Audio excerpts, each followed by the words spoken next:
Welcome to the Natasha Helfer Podcast. To help keep this podcast going, please consider donating at natashahelfer.com and share this episode. To watch the video of this podcast, you can subscribe to Natasha's channel on YouTube and follow her professional page at Natasha Helfer, LCMFT, CST-S. This podcast addresses many topics around mental health and sexuality.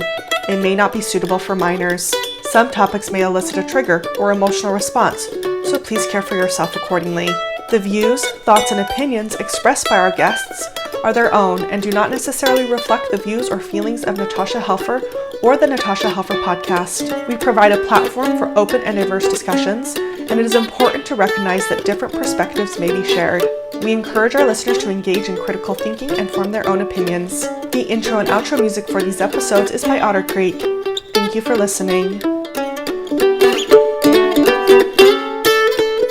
Hello, everybody. This is Natasha Helfer. This is the Natasha Helfer Podcast, where we attack shame, and we attack it from all different places. You want to fist fight with me a little bit?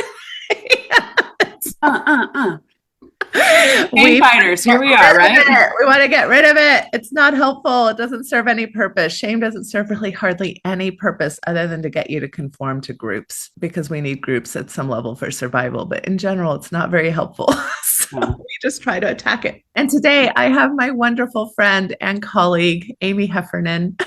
Hello.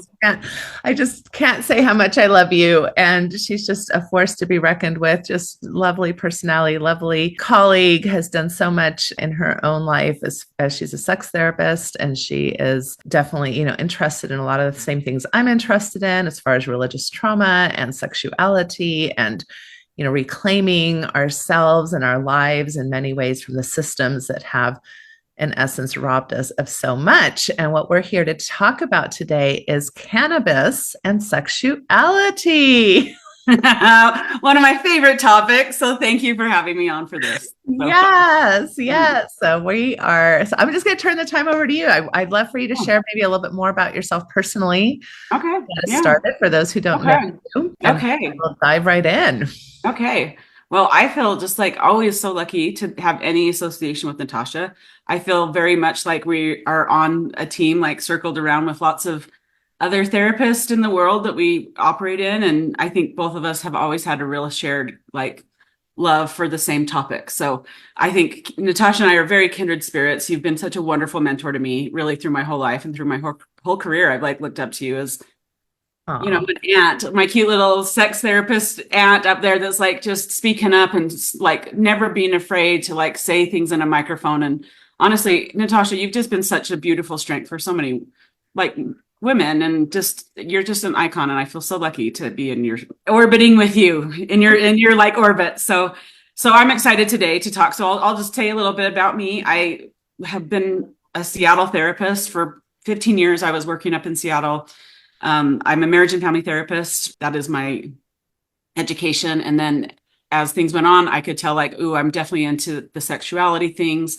Up in Seattle, I got lots of referrals for the kind of the church people. So I would include a big umbrella of that being many, many people with an LDS Mormon background, and then many, many people with an evangelical background. And then for whatever reason, I was in Redmond, Washington, right by Microsoft, and I had lots of Muslim clients too. And so I would say I've had a fun variety for people under the kind of the church umbrella. And, I got my own flavor, and everybody kind of has their own strengths. And so for me, I loved working. I loved the job. I loved talking with people and digging deep into kind of their sexual stories and getting to unpack and air some of the shame that has not had a lot of space to be felt and seen and witnessed and moved through us. And so that is one thing that I'm really passionate about, is kind of digging into those sexual details with people and helping them reclaim so many things. And, obviously, if people are listening to this podcast, they know that Natasha for years has been such a beautiful source of wealth of information and gathered so many beautiful voices on, I think originally it was Your Mormon Sex Info, was it called? Yeah. And now this is the Natasha Helfer Podcast, right? And so you've been producing and bringing us content and putting beautiful research in my ears and beautiful voices of so many humans, Natasha. You've collected many, many beautiful smart people in this field to get into conversation with you, right? And so that's had a huge influence on me too. And so now here I am, and I don't live in Seattle anymore. During the pandemic, that was like, as a first responder, it was pretty tough. And I had to kind of take a break from therapy. I would say classic burnout, like secondary trauma kind of stuff really burned me out. And I've been on a sabbatical, and now I'm just kind of re-emerging into like a new version of what I'm interested in. Yeah. And so one of those things is definitely cannabis, and how cannabis and sex intersect, and how we could use both of those things to, look at and see maybe we can get some sexual healing on both of those things. I want to do first a disclaimer to say I'm not a medical doctor. So we're going to be talking about cannabis today, but I don't claim to be a medical doctor. I don't want anyone to realize that whatever state you're in that you're listening to, I would really want you to be smart about your state rules and realize that it is on the shoulders of disabled people and Black and brown bodies that we have legislation that cannabis has been legal in a medical way and then recreationally in many ways across the United States. It's been fun to see how things have been rolling out and changing, and it's just a culture that it's wild, wild west for a lot of the medicines that are out in the world, and that war on drug era is kind of changing. Mm-hmm. And so I want to just say, wherever you are in the state that you are in listening to this, I know, Natasha, that your podcast goes kind of globally. I know that you have listeners from really all over the world. Mm-hmm. And so we're going to be talking today about this, but I would love for everyone to be mindful of the laws and legislations that your state has provided. And I would love for people, I always am a supporter of doing the things to let the state legislature know that people are interested in cannabis and that the state has people that want cannabis. So for example, here in Utah, this is where currently you and I are residing, yes. And it's a medical state. And so a lot of people have worked really hard to get that legislation passed here. And it is a process. There is a lot of hoops you have to jump through. And I just encourage people, jump through the hoops if you're a cannabis person, because it does help the legislature see that there are people in your state interested in cannabis. So I want to say that. So we're going to be talking very generally about cannabis. We're going to be talking about cannabis and sex, but I want to just have that disclaimer that Natasha and I are not medical doctors, and please take into account what your state rules are and be mindful of that as we're going to be talking in real general terms. That's right. Okay. Is that an okay disclaimer? Okay. Yeah, no. And I think that's really important because we will be talking about kind of general benefits of cannabis. We'll be talking about maybe some risks to cannabis, but we have zero idea about your medical conditions, about the other medications that you are on, your reaction to anything. And so we are not here recommending anything. We are here to give you information, which then you can take and have discussions with your own medical providers with, and your own people that know your health conditions much better. And I would say too, kind of with your call to, contact state legislature folks, I think that is really important because one, obviously, when I think about how many people's lives have been ruined by the criminalization of something as benign as marijuana, and that has been primarily, like you're saying, Black and brown bodies that have, suffered that type of criminalization in our country. It's just really kind of, I don't know, takes my breath away quite a bit. And me too. And then the other thing too is that it's not just for fun. Like this is there's a reason why it's passed in many states as a medical, model, because whether you're dealing with cancer, whether you're dealing with a myriad, chronic pain, PTSD, these medicines can help with medical conditions. So although we will be talking more about it from a sexual component, which also can be seen as a medical issue because there are many sexual dysfunctions that are part of the DSM and the ICD, we'll be talking about the fun parts as well. But there is a medical reason why our biology can be benefited by this medicine. I think we've, that whole war on drugs, like you just mentioned, kept us from seeing it as medicine, and instead, saw it. A lot of us saw it as something to be very scared of or, afraid of. So no, I'm really glad you started with that. Yeah. And I don't mean to start with like a downer, but you think really when you get into some stories, like how particularly, Black and brown women bodies related to CPS, there's been so many hard stories around cannabis and And it's just a beautiful medicine, but then it's been very, very fraught with what it means and what kind of that medicine is and how it can impact people and how people should be in trouble for it or not. So I'm really pro decriminalization of it. Obviously, I feel that way passionately, but also please support the state legislation. People have done a lot of work to get cannabis legal. And so I'm here to say, always support that, but if it's aligned with you, of course. Okay, so now that we've kind of said all that, we can kind of move to the next thing, right? Yes. Let's move to the next thing. Okay. Now, my question for you is, do you want to do like Cannabis 101, or are we just going to jump right into the sex stuff? I think that it would be nice to have a little bit of Cannabis 101, including even maybe some of the historical things. I know that you've been to quite a few trainings around cannabis, as well as other plant medicines, psychedelics, and things like that. So I know you've taken this really seriously. So I'd love to kind of tap into some of your 101 knowledge. Okay. 101 knowledge. Okay. So especially because our audience, who usually comes from conservative religions, may still have, like, I know a lot of people have left conservative religion, but still have, hang-ups in regards to sex and in regards to what are considered quote unquote drugs. Right. So yes. There's so much conditioning that comes, especially like I grew up in like the DARE era where all of, like through all elementary, I had the DARE program. Yes. That was probably more of an 80s thing, but a 90s kind of thing. But we all kind of grew up in this culture of like, drugs are scary, just say no, Nancy Reagan, like all that kind of stuff. And so then when you also have like, at least with an LDS population, you have the word of wisdom, a lot of Christian churches, Christian religions, that there's kind of, there's a lot of shame around the recreational use of cannabis, right? And mostly it's been presented to us in the media in this very recreational way. It hasn't been presented in this, how do you bring cannabis as a beautiful medicine and a beautiful intuition, like, for me personally, it has really done a lot of beautiful spirituality for me. It's really brought a lot of like turning up my own inner intuition. And so that isn't usually how it's presented. And so there's a lot of fear and a lot of misunderstanding about cannabis in general, right?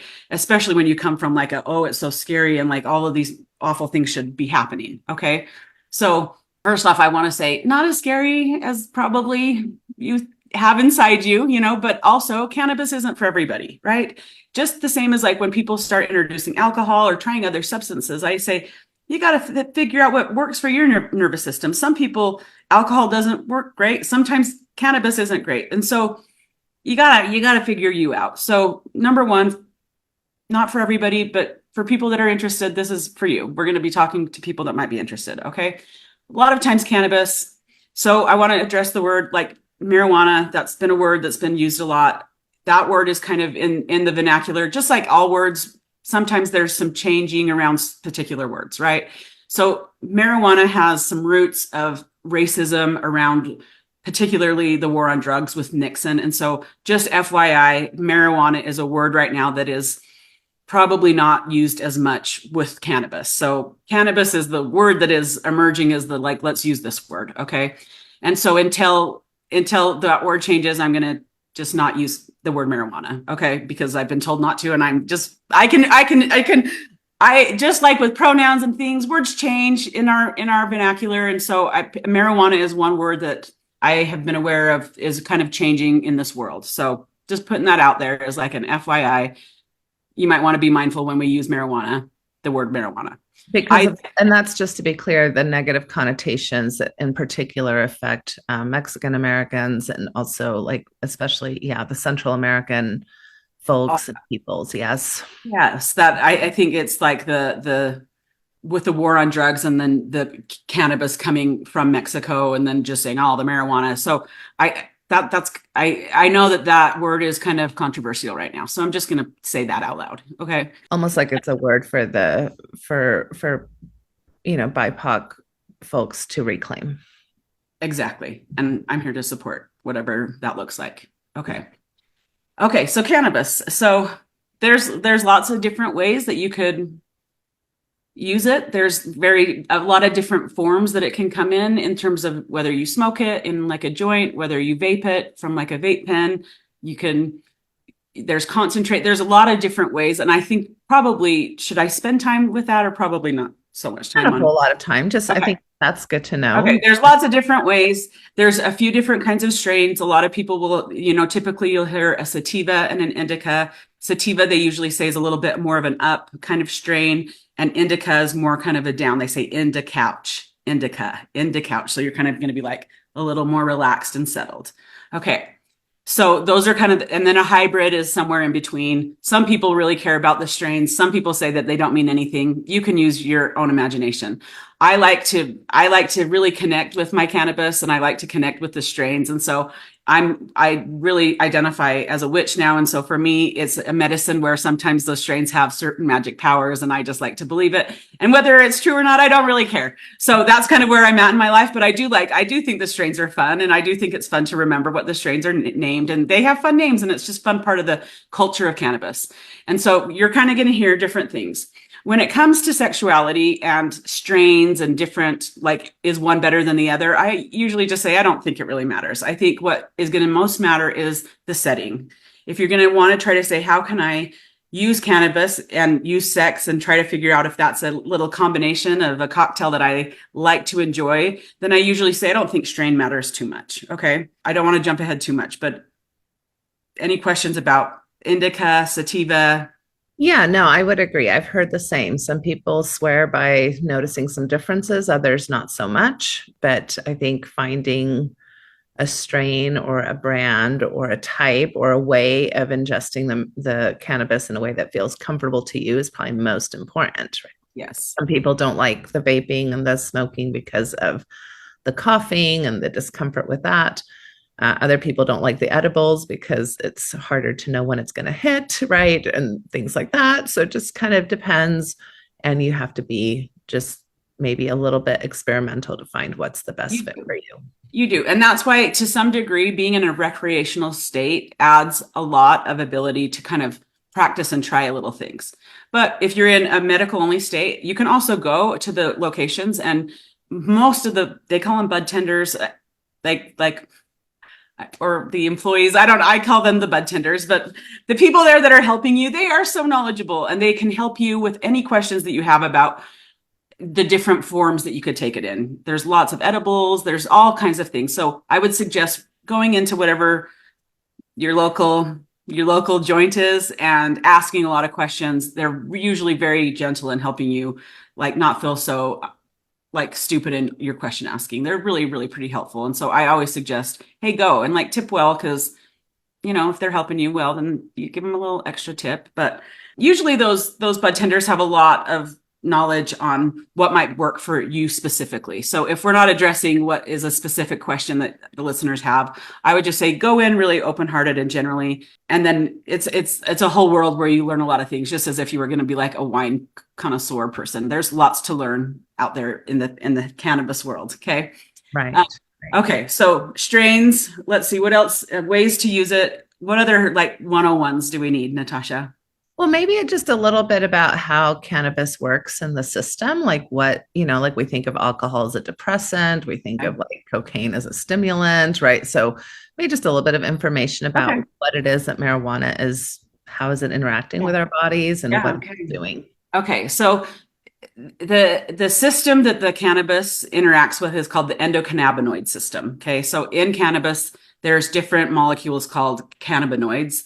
And what it does is when it gets into your system, then your endocannabinoid system, which is, I don't think I'm going to go into it too deeply, but it's the endocannabinoid system that is being kind of lit up with the molecules of the cannabis, and it creates a psychoactive effect. Now, there's lots of the THC that you'll hear a lot, because you hear like CBD, you hear all these like little acronyms for the molecules that are the cannabinoids that are part of cannabis. The THC is the one that specifically has the psychoactive element to it. And so it creates, it just creates lots of different things. So some people experience relaxation, some people have euphoria, some people can get more like silly and laughy, and it can kind of lubricate you a little bit. It has a calming effect. Sometimes it has an arousing effect. Sometimes it has a anxiety effect if you get in a little bit of a headspace where you are thinking about anxiety. I often say that cannabis, the energy of cannabis, and I say all substances have their own energy to them. Cannabis has its own energy too, but it has its own energy inside each of us. It goes into our own specific soul DNA and our soul print, and it's like, oh, and it interacts differently with everybody. So that's why it's often Natasha saying sometimes it's trial and error, because that's true. Sometimes it's trial and error. Sometimes you have an edible and then it puts you right to sleep and you didn't feel anything at all. Sometimes you get too high and it kind of, it greens you out. That's called greening out, and you just don't feel great. But oftentimes, once you can get that right amount and you can get that right vibe that works in your system, it can be really beneficial for, in my opinion, it has an entheogen is medicine that has a spiritual element to it. Entheogens. My Utah accent sometimes doesn't enunciate. So let me try that one more time. Entheogens. Okay. I hope I'm saying it right. Okay. But it's medicines that have kind of a spiritual element to them. And in my personal opinion, now this is where I'm maybe getting not in like the scientific stuff and more in the spiritual aspect of it. But it has really been for me having to I am post-Mormon person, and there were a lot of, system downloads that you get when you're born into any kind of system, right? And for me personally, I was born into the Mormon system on this floating rock in the sky, and I got the download that said, no, born into the covenant, put the Mormon download in her, right? And then at some point I said, I don't think my soul is aligned with this, and then I was in a little bit of a lost state, right? And for me personally, cannabis has lit up this inner intuition in me, the spiritual component of me. And that was what was surprising to me because what was served to me is that cannabis was like this party drug that was just, all the things. There's so much media about what cannabis is, right? And so it was a beautiful surprise to me that cannabis actually for me was a beautiful coming home to myself. Mm-hmm. And it was this beautiful spiritual medicine for me to be able to really say, oh goodness, I am out of alignment. Like the downloads that I have gotten have made me not be in my own beautiful frequency, right? And this isn't for everybody, but for me, cannabis has really turned that up in me. It's helped my intuition, which was a surprise. I wasn't expecting that because I was really more in the mindset of, I got introduced to cannabis at a fairly young age. So I was at 15, I knew I was somebody that liked cannabis, right? I've been dealing in psychedelics from a very young age. Okay. And so for me, it was one of those things that was a coming back home when I finally just with my own authority decided, hey, I think cannabis is going to be something that's part of my life, and trying new things. So when I exited religion and the word of wisdom was more open, I could decide for my own self, how does that, what do I think about alcohol? What do I think about all of the different things that I've been told are so wrong and bad for my soul, right? So cannabis and me, we like each other. We're we get along really well. And it, for me, has been a beautiful teacher, and it's been a beautiful spiritual medicine for me. And so I don't view it as just recreational, but it is recreational sometimes, but for the most part, it's been very much a medicine for me. And so that is a long way to give my own personal story of how cannabis has been a really beautiful medicine for me. And I appreciate your vulnerability and opening up about that, which I will do as well. Okay. So I think that I love how you describe this programming, right? That just depending on which system and which culture and which family, you get born into, you get a lot of programming of how you're supposed to show up in the world, how you're supposed to function, how you should be, all the shoulding that happens. And that definitely, we definitely get a lot of messages around sexuality in particular, depending on which program we get. So for me, I had more of that, just to give a different perspective. When I have used cannabis, I've really noticed that control part of me really kick in, right? So I've resisted it. Okay, Natasha, I love you. Okay, here we go. Yeah, give the people what they want. They really want us to hear what. Okay, so tell me a little bit, Natasha. Like, was it hard for you to surrender? Like, right, very difficult to surrender, feeling like things were a bit out of control, not being able to track time as well, and it really helped me notice, wow, how perfectionistic I am, how in control of my environment I need to be. And even though I had deconstructed a lot of, kind of negative religious messages, it wasn't until I tried cannabis that I started realizing, no, I haven't, even though I've deconstructed some of the ideas intellectually, I still hold this very contained, part of Natasha that just always has to be right and always has to be doing the right thing. And everybody has to be okay with what she's saying and doing. And I can't make any mistakes. And, cannabis was like, I was a little bit like, I can't keep track of my thoughts right now. Or I can't keep track of what I want. In fact, it was so funny. The first time I tried it, I did it with a gentleman who was very knowledgeable. Because again, I couldn't just do it for fun. You were like, I have to do it, like, be serious about it, and it's okay. Clinical. Yeah. And it was so frustrating when he was giving me all this information and I couldn't keep track of it.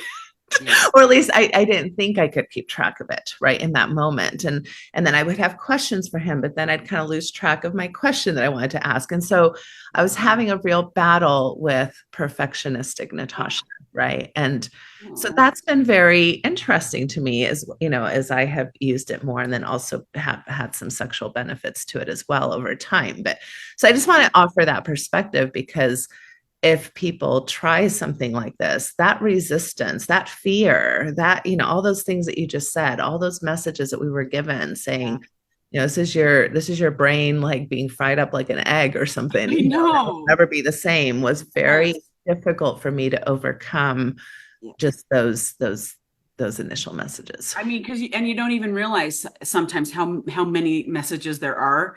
Number one, with drugs in general, and then number two, sex. Right. Yeah. And so it's like, it's like sex, drugs, and rock and roll, right? Yes. Like the three worst things ever. Yes. And Natasha, here's the thing. You and I both, like, we've been doing this work and been having to deconstruct and look at our sexuality, like, because you have to do that. And like, number one, they make you do that through all the program. Like, and if you become a sex therapist, they do make you do a lot of work on yourself. Like, you have to really, like, in some of the trainings that they have us do, which are beautiful trainings to become a certified sex therapist, I got so many beautiful things, but still all those downloads were so big in me, Natasha. It's so, those live in us deeply inside of our bodies, all of that. Okay. And then you and I, we know, because we and I have talked so much about this wound, that the sexual wound, the sexual shame wound that feels sometimes as a professional insurmountable with people at times. Like, there's an overwhelm. There's like this, like, we know the wound well. We're going to talk specifically about sexual shame, religious sexual shame. You and I know that flavor. We know that frequency so well. And being able to have people be able to somehow gently meet themselves and meet their sexuality is really a beautiful life gift that I've had to walk through with people, right?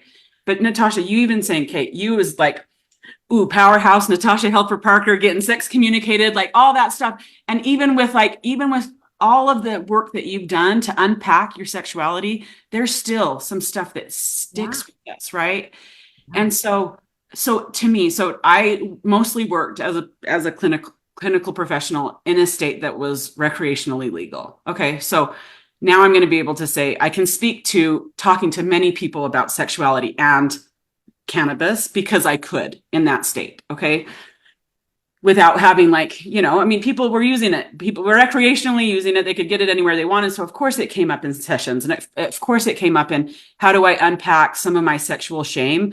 And then people, I would just like, so this is all this stuff is just purely my own like listening ear. Okay. Because there's not tons of research. Number one, we know that there's not a ton of research on sexuality. Okay. Hard to get that approved often. There are places like Indiana State University that gets tons of funding, and cool. We love when people get sex funding research. I'm all here for it. But cannabis research, I mean, now that it's legal, it's a thing, but putting those two together, I would love for more research to happen. And so I'm going to call out more research for cannabis and sex, please. Okay. Because it is important. So what I've seen with my own eyes clinically for people that are dealing with the sexual shame issue, and when they have said, okay, how can I possibly bring cannabis in to address that sexual shame issue, right?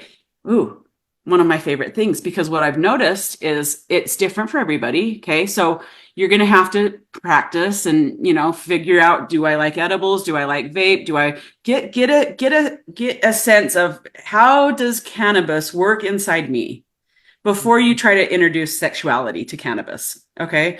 I think if anyone is curious, like, oh, maybe I'm going to listen to Aimee and Natasha today and see, hey, I want to see how possibly I could use cannabis in sexuality. Okay. So this is what we're talking about today. Okay. It's always not for everybody. Okay. So if you do it on your own and you figure it out and you're like, cannabis isn't for me, then this conversation isn't for you. If you've come and you and you're like, oh, me and cannabis love each other and I want to use it possibly with sex. Okay. Let's talk about some benefits. Should we go into that, or are we missing anything before we go into that? No, I'd like to get right into that. And I do want to just point out that there are a few studies, right? So yes, you're absolutely right that there's not enough, okay. but we're not, what you're going to be saying today is not just yes, anecdotal evidence is very important. I think both you and I have a lot of that, but there are there's some research that I think will support a lot of what you have to say today. So, yeah. Okay. So first off, setting, right? You got to make anytime you're going to be like going in, Esther Perel, lovely mentor, beautiful grandmother, Esther Perel. I've loved what she offers, but she often says, sex isn't a thing you do. It's a place you go. Okay. So with that idea, we're going to say, we're going to go to a place of sex and weed together. Okay. We're going to go to that place. We're going to try to say, how do we meet that place? So I would say, let's first say, get a little good at cannabis. Okay. Feel it in your own body. And then number one, bring it on a personal sexual level. Okay. I'm not even talking about partnering yet. Okay. So just solo sex at this point.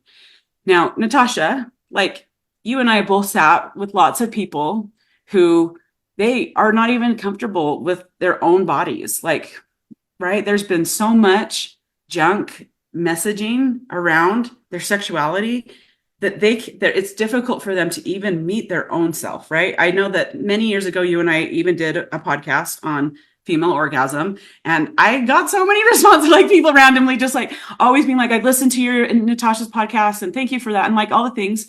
So even just being able to meet yourself sexually is a hard thing. So we're going to fast forward, pretend that we already fast forwarded through that. Okay. And then you're going to say, I want to have cannabis. Okay. I want to meet this part of me. So Natasha, let's use you as an example. Okay. Do you mind if I do that? Okay. So if we're going to like rewind, Natasha, to the place where, okay, so we're going to rewind, and you've shared a lot of your story in a lot of places about your sexual history. So I'm going to just say things, but I'm not going to try to like trigger too much trauma. But okay, so we know that we're going to rewind. So you are with Joe now, and you were once married, and then I know that you shared in your BYU days, got kicked out for sexual activity, right? You've said this many times, right? And if we can go to that space, Natasha, before you even felt sexual shame, can you go with me to that place?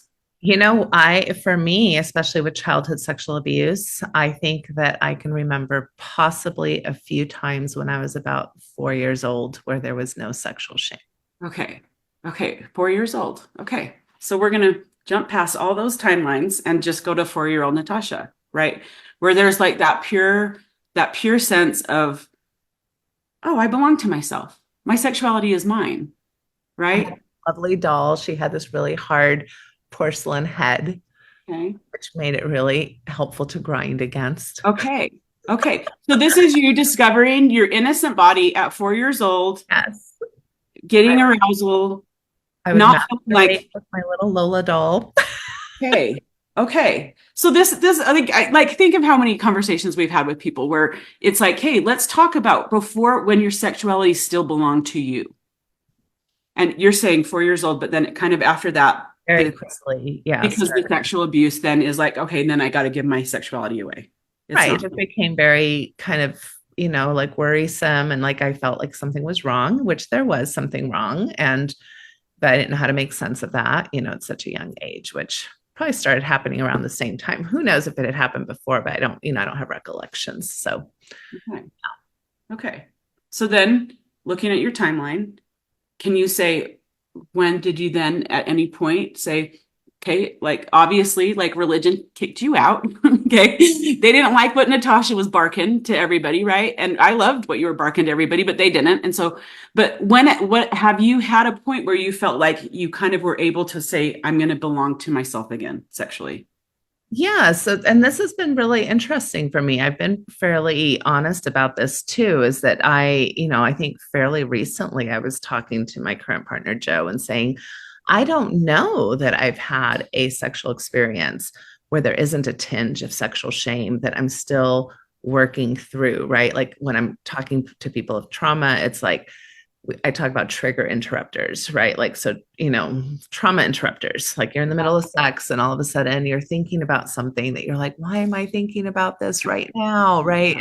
And those things happen. And that's very common. And so, I think, and even this, there's still a lot of things that I'm interested in and thinking about, and non-monogamy and thinking about, and there's still like tinges of, oh no, but what if I did that and then somebody found out, or my reputation. And so that's all wrapped up into shame. So I'm like, do we ever completely escape it? Now, have I done the work to reclaim a lot of it? Is a lot of it mine? Yes. And there's still stuff, that I kind of hit up against and every now and then wonder about. And I know you're going here, but I think that one of the benefits for me is that inhibition, right? Inhibition is lowered, right? Yes. Right. And I think what you're getting at with the solo sexuality is, can you do that with yourself first?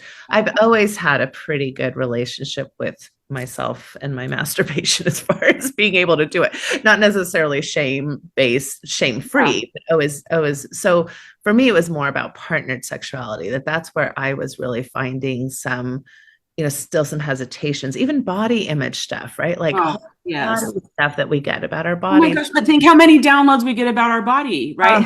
How many downloads, like, so when I say these downloads, and I'm saying these downloads then become a neural pathway or a voice in our head where our bodies are constantly listening to those messages, and then it becomes embodied. We embody that thought or that idea or that belief or whatever it is, it becomes embodied. And so then that's the inhibitions that you're talking about, right? Because how am I supposed to spread myself free, which is really what sexuality bites us to do. I mean, orgasm is like the ultimate surrender where you can't be doing anything else in that moment other than orgasming. I always say it's one of the best nervous system washes I can have. Yeah. And how can you do this if you're feeling like this, which, I mean, for those of you who can't see me who are just listening, I'm just, spreading my arms really wide and then also containing myself really tight and holding myself tight. Oh. And that's that, I'm not good enough, or I don't look good enough, or I don't act well enough, or I am naughty because I want to do these things that are enticing and titillating to me. All of that keeps me closed up, right? Instead of being able to just enjoy the pleasure. Oh my gosh. And here's the deal then. All of that. Okay. All of that. And then you times that by everybody that is there. Right. And we all come with a sexual story. We all come with that.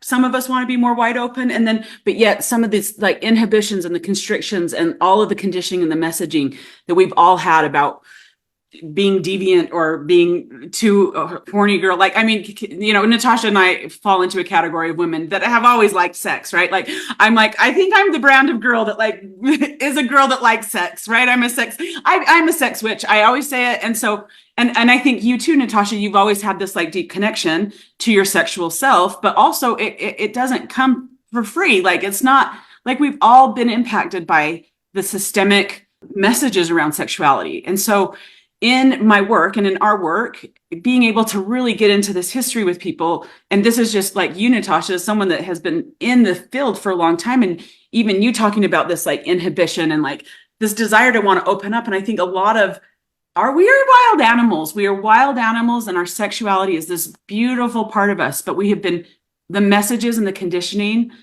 it just keeps us hidden under layers and layers and layers of just, I think, a lot of crap messages. Okay. And since we're talking about the crap messages, even the messages that our partners hold for us, or like a lot of times our partners have a very strong feelings about how we show up sexually, and I think, especially having been in a female body, it's like, well, I have to kind of stroke the male ego where he can feel more experienced than me, or he can feel more, adept at sexuality than me. That if I show up too strongly or too aggressive, then where did I learn that? Or how did I know that? And that goes against all this virtue monitoring, right, that we have in our culture. And so there's just so many ways. And even in our professions, right, it's like, don't have, which, I mean, I agree with, we're not supposed to have sexual relations with our clients, but even the deep shame, if even, just to even be able to admit, like, my favorite moment is when a supervisee tells me, I've got to let you know that I'm starting to feel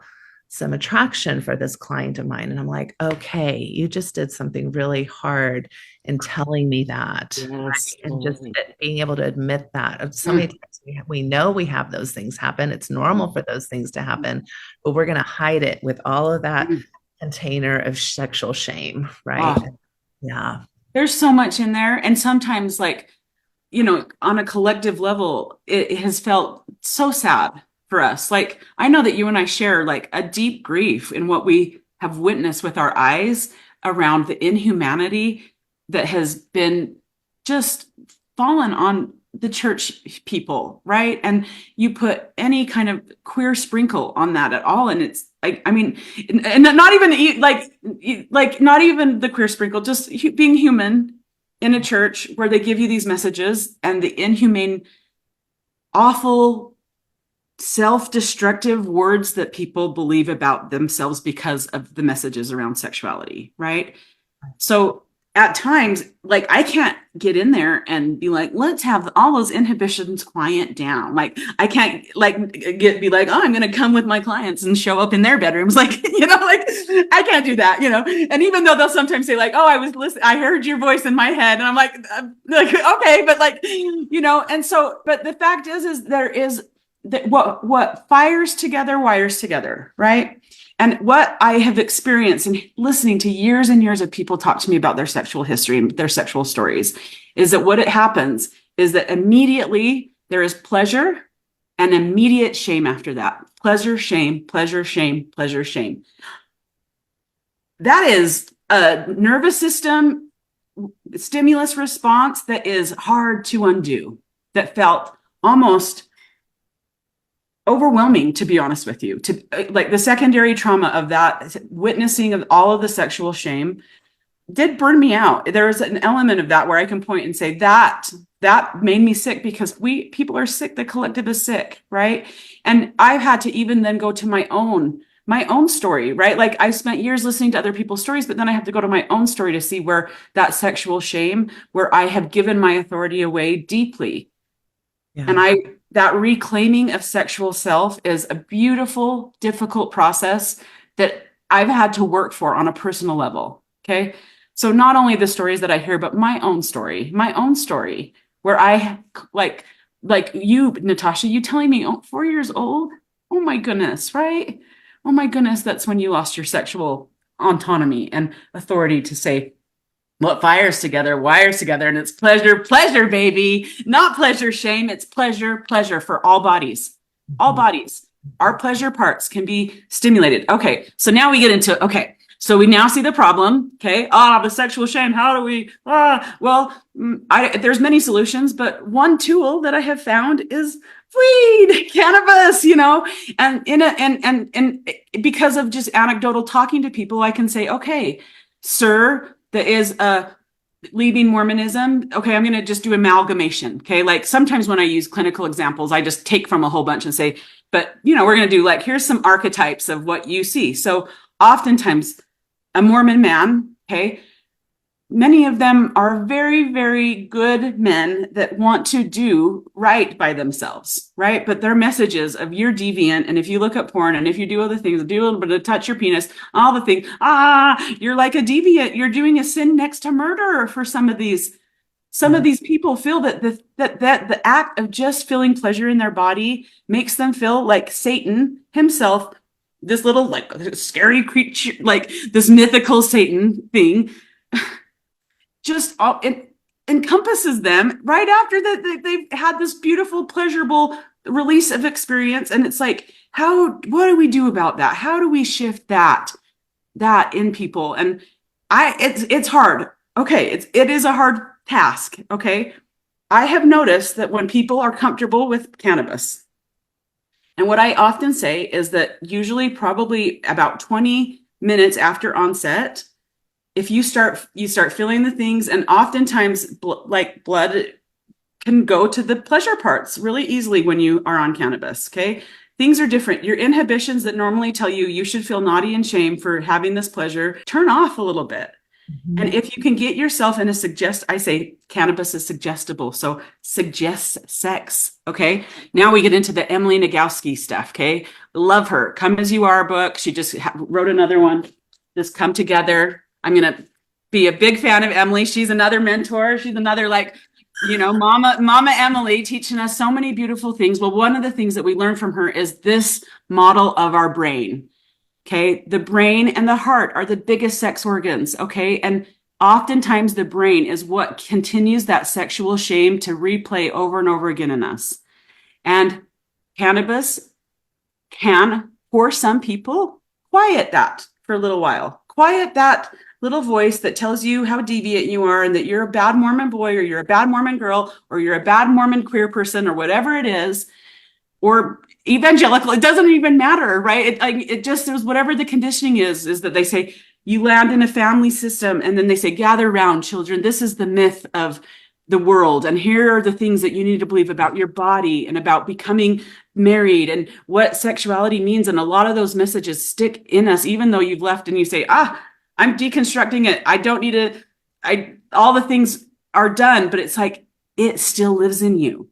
Okay. So how do you release some of the sexual shame is one of the big questions that I get with people when we're doing this kind of work. How do I release it? I can see it. I can name it. I can understand why it's all the things, but how can I release it out of my body? Right.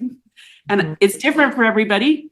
But for some people, I say, we break in sexuality and we need to heal in sexuality. We break in relationships and we have to heal in relationships. It's like women friendships. We break in women friendships. Women friendships get complicated. And how do we heal some of those? Well, we continue to try to engage in female relationships that can be healing. Same thing goes with sexuality. Okay. When I get that feeling, it's called sexual healing. Like I'm a big believer in this. Okay. Because being able to reclaim those parts of yourself to say, when I have pleasure, I can reclaim the immediate feeling that comes after. Mm-hmm. Instead of having pleasure and then shame, I'm going to redo it for myself. I'm going to rechange my brain. Okay. Yeah. And it takes intentional effort. And sometimes, at least for me, cannabis helped me quiet that I'm a naughty girl and gosh dang it, why did I be born as a horny girl? I was a horny girl. I got in trouble like before marriage. Like I was like, oh goodness, I love dry humping. Like, who wants to dry hump with me? Like I'm teething. My husband definitely just raised his hand behind me. He wanted to dry hump with me. But my point is there's a lot of messaging about whatever you are that you're bad.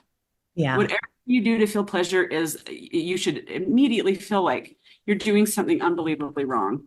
Well, I think because when you're saying it, cannabis quiets down some of these voices, which helps with this inhibition. I think another thing to kind of frame it as is that you're interrupting a pattern that you've been in for a long time.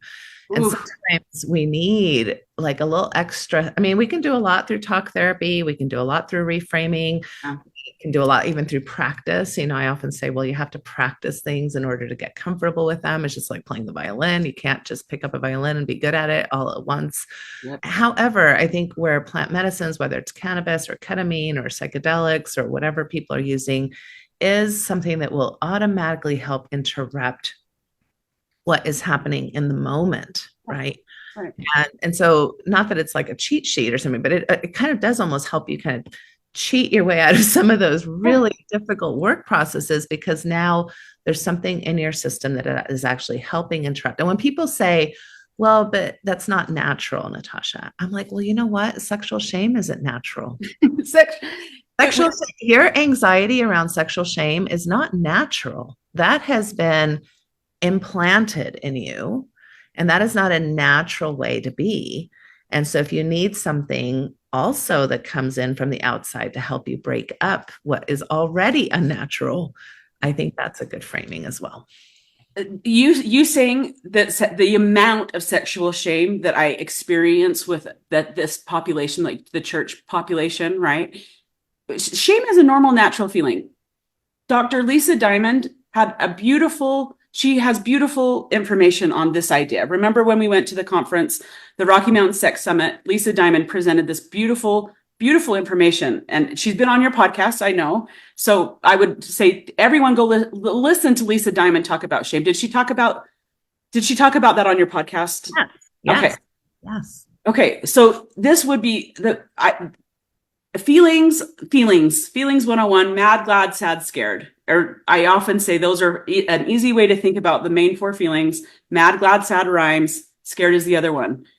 Shame, the amount of shame, we all have shame. It's a normal feeling, but it's to a degree that is not in balance with all of the other emotions, right? So, people come in with various degrees of shame on our couches, right? And being able to kind of get a read on like how deep is the shame, how embedded is the shame.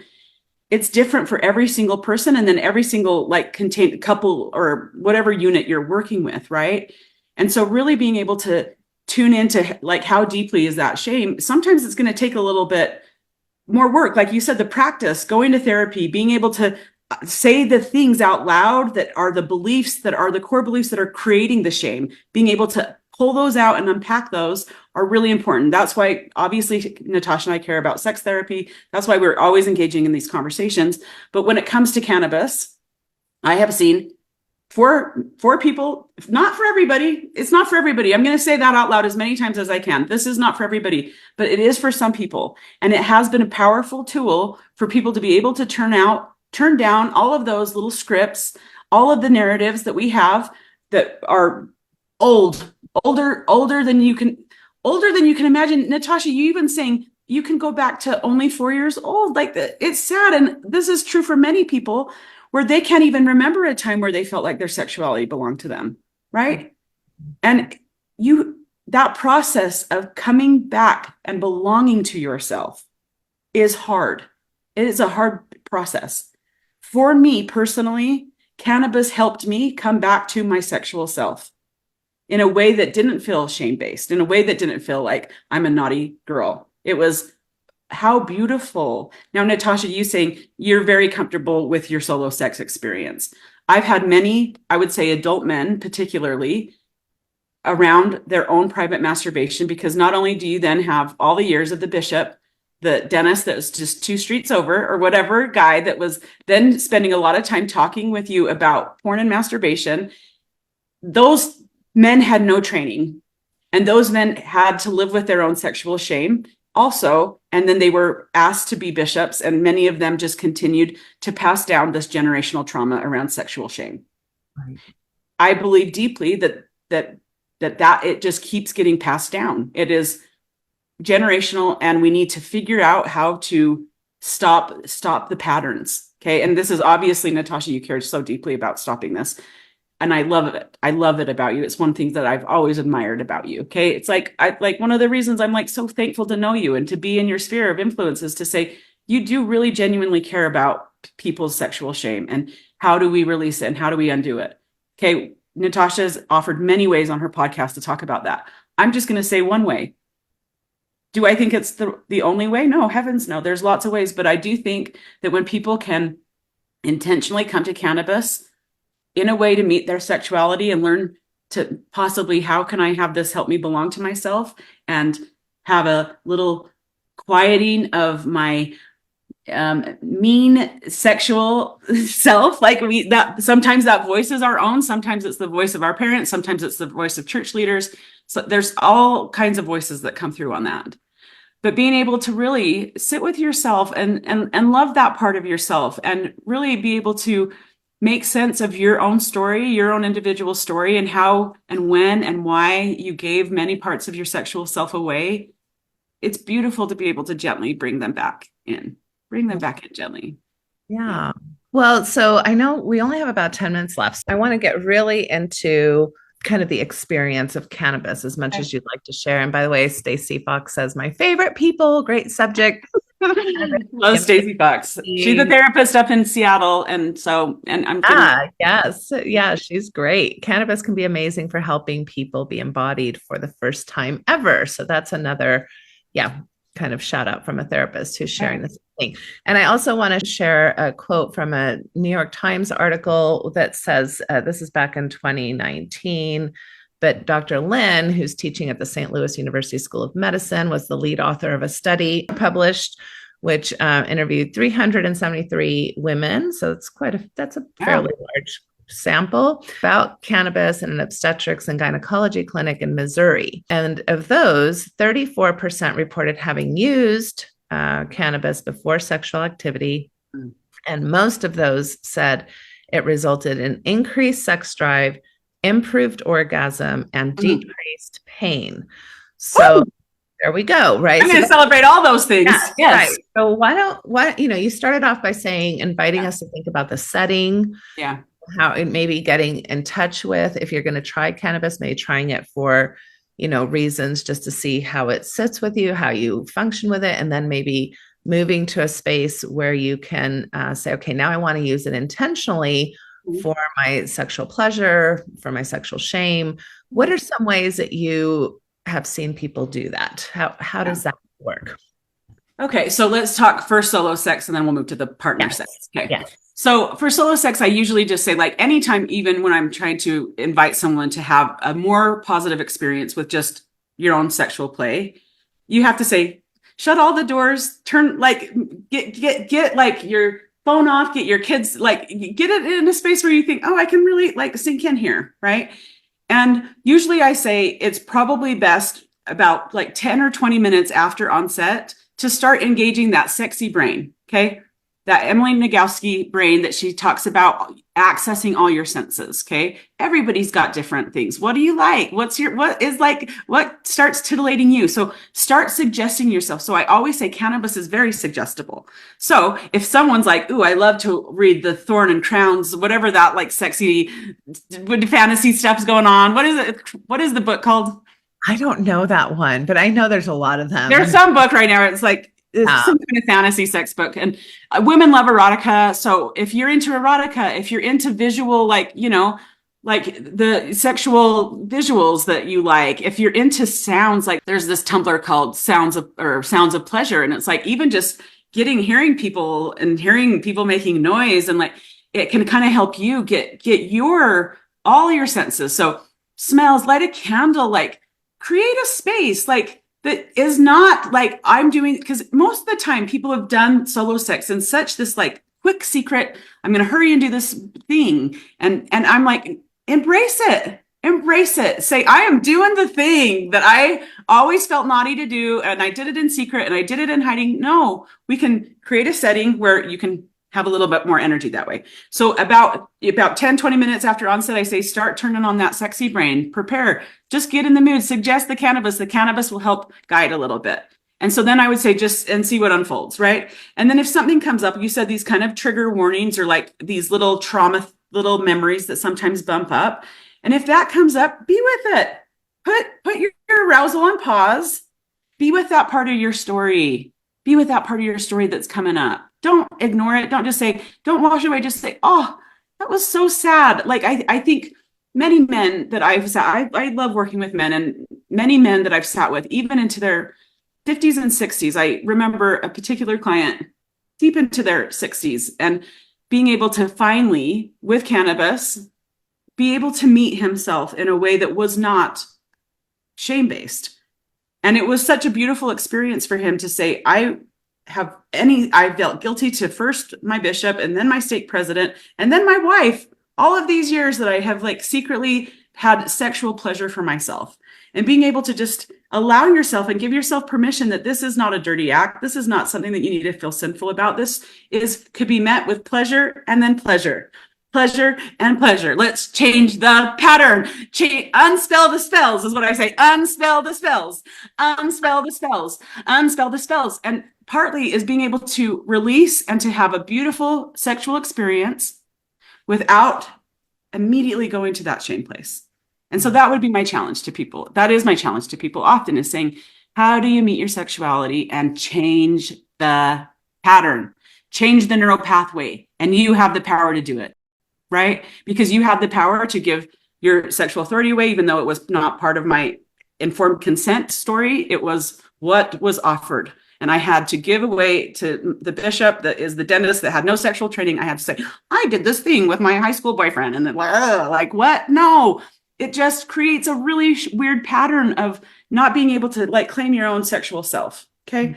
So I would just say, if you want to meet this with cannabis, create a setting and see what unfolds. Okay. Now let's move into partner sex. Okay. So partner connection and cannabis. Okay. So number one, I always say, anytime you're going to go into anything with a substance, just know if anything comes up, like somebody is in their kind of wound or someone's like little trauma comes up, push pause on the sexual play and engage in the conversation about what's going on. Do the tending to each other that is so beautiful, because some of the sexual stories are older than whatever your partner is with you. And being able to hold that and be vulnerable with each other is such a beautiful connecting experience. So just know that sometimes in a little bit of altered states that, memories can come or whatever, and just pause those. Okay. And then let's go on to things are rolling and things are flowing. And if both people can be in a flow, oftentimes cannabis can allow a beautiful, sexy energy. Cannabis has a sexy energy. It does. At least many people report this. Cannabis and sex isn't new to the world. A lot of people know this, okay? A lot of people have been using cannabis for years and years. We don't need the science to tell us, it looks like blood flow goes to the pleasure parts and people no, we just know that sex and weed have always liked to play and hang out with each other, okay? This is old news, but new news in terms of science doing the telling of the story, okay? Well, connection and partner sex. The cannabis has a way of bringing a lubricant to the experience. Different than alcohol, because sometimes alcohol can create, erection issues and blood flow issues for men. They call it the whiskey dick. People probably have heard of that, and oftentimes there can be difficulty with alcohol and sex, and sometimes it's great. Cannabis, same thing. You can have some fumbly things that happen and you can just pause and say, oh, maybe not tonight. If it goes in a direction that's not awesome or people get lost in their own little brains. But if you can create a setting, you can cast a little energy wish over your space, light candles, be very intentional about bringing a sexy energy to your experience. I think what I would say is, again, the times when I've seen couples for it to go awry for them is when their expectations were too big and they didn't have flexibility to shift. Okay. Right. So sometimes I think people are like, oh, we're going to do this thing. Maybe they don't live in a state where it's legal. So they've traveled, maybe they're doing this on vacation and they've got a lot of expectations. We're going to do this thing. It's going to change the world. We're going to be so phenomenal. And then somebody falls asleep or somebody has an anxious response, right? Or somebody, and then it becomes this big, sad, want story. And this is why I think it's just good to be kind of just go in with, kind of fluid expectations, go in not knowing exactly how it's going to go. I know that I've had partnered experiences where it's phenomenal, where the inhibitions were completely down. It's so interesting, as you've said, we both consider ourselves kind of sexual people. And I do. And I've always thought, oh, I'm very expressive and I'm very loud and I moan loudly and I do lots of things loudly. And then on cannabis, I was like, oh, I had no idea where I could go with my language, with my fantasy, with my communication, especially with a partner that I feel very, very accepted by. And, like I'm just zero afraid of doing anything where I would, have to be quiet, like I have a partner who can make space for all of my, all the room I take up. Yeah. And so that's beautiful. But there's other times where I've just kind of fallen asleep. I've fallen asleep kind of midway. Yeah. Yeah. And that's why I'm saying if you're doing it in partner, having someone that you do feel safe with, right? Yeah, right. And being able that flexibility and that openness is key to any time you're going to be introducing an intentional cannabis sexual experience. And never in a coercive way either, right? Because I think sometimes partners can get excited and then they push and they push and they pressure. No, really, you should do this. You should be open to this.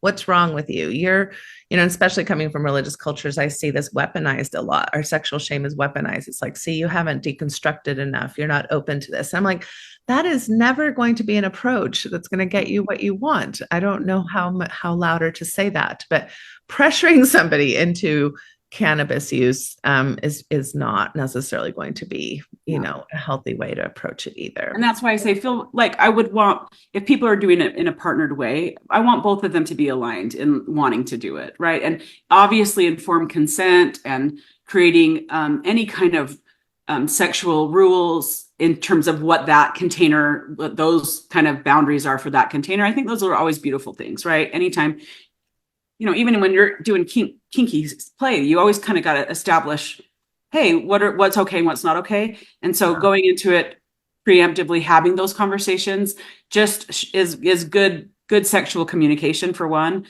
Yeah. And being able to kind of, in the same way of like having a safe word or having some kind of, hey, I'm not feeling it anymore, being able to know that if you can communicate a change of the plan, having that be on the table is also another really important thing.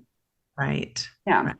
Yeah. No, I think that's really helpful. So I guess as we kind of wrap up, I mean, one small thing I just want to share, because I think it's important for people to know, is that especially if you're using cannabis on a regular basis, it can affect sperm production and therefore fertility, right? And also with women, it can interfere with ovulation and with egg implantation. So that's, again, not necessarily if you're using it very casually, but if you're using it more often, that's something to just be aware of for those of you who that matters to. But I'd love to close with just kind of, again, any personal, things that you feel like you can share. How has it maybe, not only have you seen it help your clients, but what are you comfortable saying as far as how has it improved your orgasm quality? Has it improved your desire? Has it improved, like, here's the study saying, here's the things that people are reporting. Yeah, I would say, like, I'll probably talk in a more couple way. And I think my husband has given me permission to speak about this for us together, right? Is that we both grew up in a Mormon context. We got married in the temple. There was like all of those layers that are part of it. And so even for us, it was such a beautiful coming together. And it was a process. It's not like it happened in one night or one weekend or whatever. Like, our cannabis use was in sync with each other because we were partnered and we were together, and we chose to do this intentionally together around sexuality. And so I would say that for me, as much as I like with my body stuff, right? I think for women, there's so many layers on what we think our body means in sexuality. And for me personally, I do think that I have had the most mind-blowing, beautiful orgasms that are indescribable. Like they're in a more spiritual, tantric energy field since cannabis, right? And I identify as a canisexual now. Okay. Like, I really like to have cannabis enhance my sexual experience. So oftentimes you think cannabis makes foods taste so good. It enhances music. It enhances like visuals, all the things. And like for me, holy smokes, I like sex and it enhances that for me deeply. It allows me to have a deeper connection to my body. It allows me to kind of not worry so much about my fupa and like, you know, my fat or upper pussy area, like it, or even like my boobs or like any of my pleasure parts that I had always felt like I needed to be like this perfect, that all that perfectionist stuff that comes in to sexuality and all of that, like what it means to be a woman and all of that, like it just turned all that down deeply inside me. And it was able to connect me to my deeper sexual self. And holy smokes, it lights me up. I love sex and weed. I definitely, when I don't have weed with sex, I feel sad. Like, you know, and like a lot of people are like, oh, well, do you always have to have cannabis when you have sex? Well, yeah, I like it. I am a canisexual. Like it really, really enhances my sexual play. It enhances my feelings. It enhances my like sexual arousal. It enhances my like just this like sexual energy in me that was dampened and that was like just put stuff down and told me that like don't be that kind of girl, like you know, like my whole life I've been trying to not be that kind of girl, you know, until I finally was like, I am that girl that loves sex, that deeply connects to that experience of having that release, because it helps with anxiety, it helps with like just my overall wellness to be connected sexually. It helps with me being just my own beautiful self. And so I would say for me personally, I have a testimony of cannabis addressing my personal sexual shame. Okay. And I'm not even talking about all of the sexual shame that I've witnessed over the years that have created such suffering in my heart, such suffering for me. For me, my own personal story of sexual shame has been gifted cannabis. It's a gift to me deeply. I find cannabis to be a spiritual medicine for me. And me loving sex and me loving cannabis is not a surprise. It has been a beautiful spiritual healing medicine for my sexual shame, my personal sexual shame. And I am grateful for it. It is a medicine. It's a sacred sacrament to me. I am so grateful to be able to reclaim my sexuality after growing up and landing into a church that gave me so many downloads that were untrue about who I am and untrue about who I am sexually. So I thank cannabis for being that guide in my life to tell me something different and to allow me to really connect deeply with my sexual self. And so I wish it for all people that choose to invite cannabis in their life in an ethical, responsible, mature, safe way in your state, legally and ethically. And I hope that you can connect with it for yourself first, and then choose to say, how can I bring this in to my sexual life if it's something that it feels really good to me? So that's what I want to offer everybody. That's beautiful, Aimee. I love your passion. I love your vulnerability and sharing all of this. I'm going to share a few comments. The starting says, adding cannabis to our sex life after leaving the church was amazing. I had no idea I could orgasm all night long. All night long! Cheers for that. Changer. Wendy Bench says, love this topic and you women. Thank you, Wendy. We love you too. Joe Gonzalez is listening. That's my partner. He's like, canisexual. I love it. And Starting Fresh says, yes, I also have a testimony of cannabis. No more shame or guilt. And I finally have the sacred connection I always heard sex was. I think even that, it's so interesting. Oh, and Starting Fresh says it's Marcy Olson. So that's who it is. Hi, Marcy. We love you too. So anyway, I think that a lot of times, even this idea of sexuality and spirituality being tied together can be very confusing to people when spirituality has such a baggage terminology about it being like pure and virtuous and tidy and clean and angelic. And I'm like, that is not what sex is, right? Sex is like messy and dirty and objectifying and like, let's get bloody and let's get sensual. I mean, it can be so many things, right? Right. So, but I think therefore our sexuality has been divorced from our spirituality. And I think what you're saying is that there are beautiful ways to that, you know, I mean, one of my favorite stickers that I pass out at Sunstone, and I do this on purpose is I say fucking is spiritual. And because it's trying to take this language, right, that's been seen as crass and evil, and marrying it back together with something that is profoundly within us, which is a spiritual concept, right? How I would describe it, just one last thing I'll share this personally. I think as you talked about body and, and your stomach and all those things, like if I'm thinking about my stomach and what it looks like while I'm having sex and my partner's touching my stomach and I'm like, oh, there's my C-section scar, or there's my roly-polies, or there's my, my cellulite, that is interfering immediately with my ability to enjoy pleasure. Now, I've gotten pretty good through talk therapy and through reframing to notice that thought and try to suppress it, right? And to put it away, to say, thank you, thought. I don't need you right now. And within a few seconds or even a minute or so, I can kind of get good at dismissing it. What cannabis has done for me is that thought doesn't even come into play. Yes. Right? So I'm not thinking about my stomach. I'm not thinking. The only thing I'm thinking about, if it has to do with my stomach, is how good it feels when my partner's, kissing it or stroking it or pleasuring it, along with all my other, beautiful body parts. So that I would say is the difference. And that's why for me as well, orgasm has been much more intense and much more pleasurable, because there's nothing that I'm having to fight on my way to orgasm. Right. And that's the fight is, I'm pretty good at the fight. I can get to orgasm pretty well, but boy, when you don't even have to worry about the fight to begin with, that's a lovely gift. So that's my way of explaining what it does for me. Beautiful.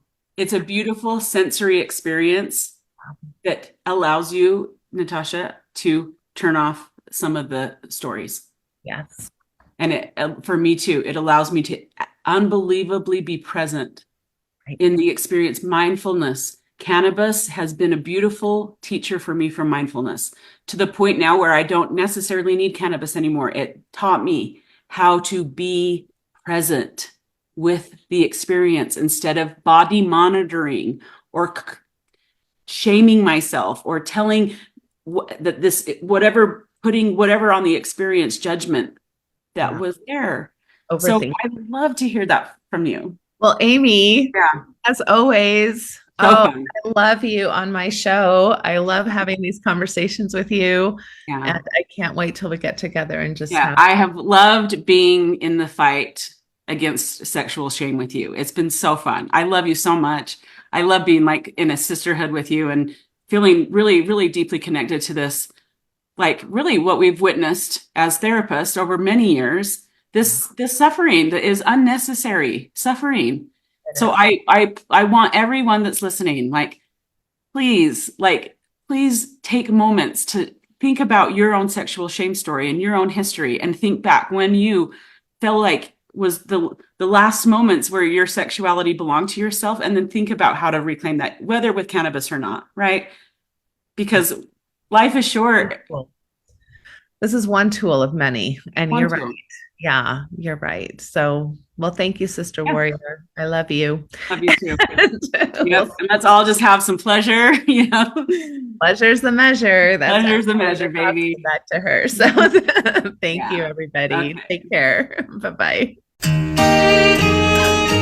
Thank you for listening to the Natasha Helfer Podcast. To help keep this podcast going, please consider donating at natashahelfer.com and share this episode. To watch the video of this podcast, you can subscribe to Natasha's channel on YouTube and follow her professional page at Natasha Helfer, LCMFT, CST-S. You can find all her cool resources at natashahelfer.com. The views, thoughts, and opinions expressed by our guests are their own and do not necessarily reflect the views or feelings of Natasha Helfer or the Natasha Helfer Podcast. We provide a platform for open and diverse discussions, and it is important to recognize that different perspectives may be shared. We encourage our listeners to engage in critical thinking and form their own opinions. The intro and outro music for these episodes are by Otter Creek. Thank you for listening.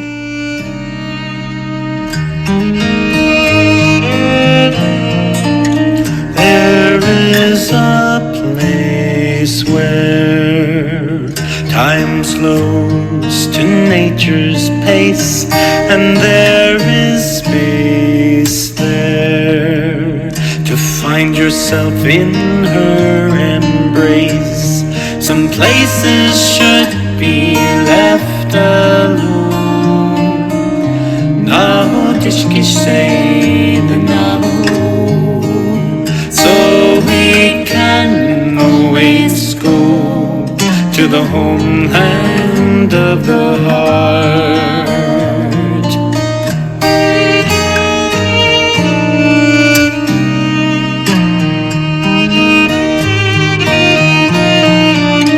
10,000 years of our human history etched on her canyon walls, alongside Earth's mysteries.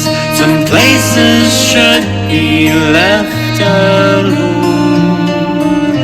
Now tishkishay the Navajo, so we can always go to the homeland of the heart, to the homeland of the heart.